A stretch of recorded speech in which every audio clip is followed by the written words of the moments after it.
Turning now to Donald Trump, and the former president could be indicted by a grand jury as soon as this week over alleged hush money paid to porn star Stormy Daniels during his 2016 presidential campaign. Joined now by political activist and lawyer Dr. Shola, and also US political commentator Scotty Nell Hughes. Hello to you both. Good to see you this morning. We've been talking about this quite a lot this week already, ladies, not least with John Bolton, former ambassador, who says that he does think he will be indicted probably sometime this week, the equivalent of arrest, I think. Is that right, Scotty?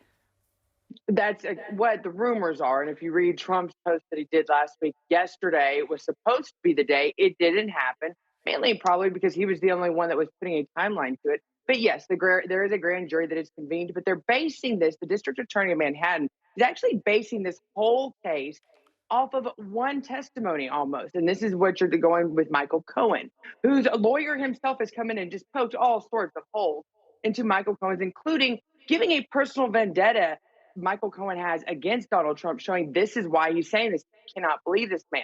So once again, 9 years later, ladies, or actually I think we're at what? 7 years later, we're meeting together on this morning to talk about Donald Trump. So whether he's indicted or he's not, this is winning to Donald Trump because we're talking about him, and that's all that he cares about. Dr. Shola, I know you've got a view on that. I think the culture of impunity must end. This is about accountability, and Donald Trump should be arrested and prosecuted for any crime that he's committed. That's the bottom line. The hush money to Stormy Daniels is potentially a cover-up for a campaign finance benefit, i.e. an undeclared payment on behalf of a presidential candidate to avoid a public scandal. Now, Stormy's point about personal vendetta, that's a talking point. It's not rooted in fact or in law. It is not the job of the state prosecutor to look at the politics surrounding an individual to determine whether or not to indict and prosecute them for a crime committed. The political position of Donald Trump as a current presidential candidate and as a former president only means the stakes are high. And whether or not, Trump has, this high position in politics or the threat of his followers protesting his legitimate arrest is something to be concerned about, I say it's not. It cannot be the litmus test for any civilized, law-abiding society.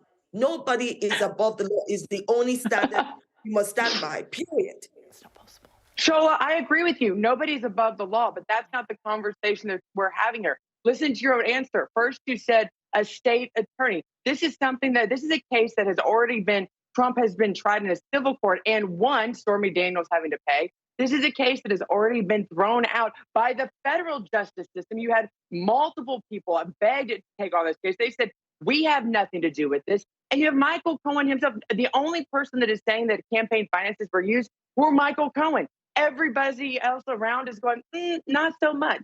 Now, as to this threat of Trump protesters, that was something that Donald Trump called for. He called for it on Tuesday. There was maybe a handful of people there. I think the American people, I think even his supporters recognize that right now that rallying to a city like New York is not a friendly place to those in the Trump base. So therefore, they stayed home. So that threat is non-existent, whether Trump takes that as a compliment or not. Well, I'm listening to you, Scott. I'm listening to you, Scotty, and I wonder if you're listening to what you're saying. Fine, there was a civil case, but that's not what we're talking about here. As long as a prosecutor has a case that's supported by law and the facts, that is the issue.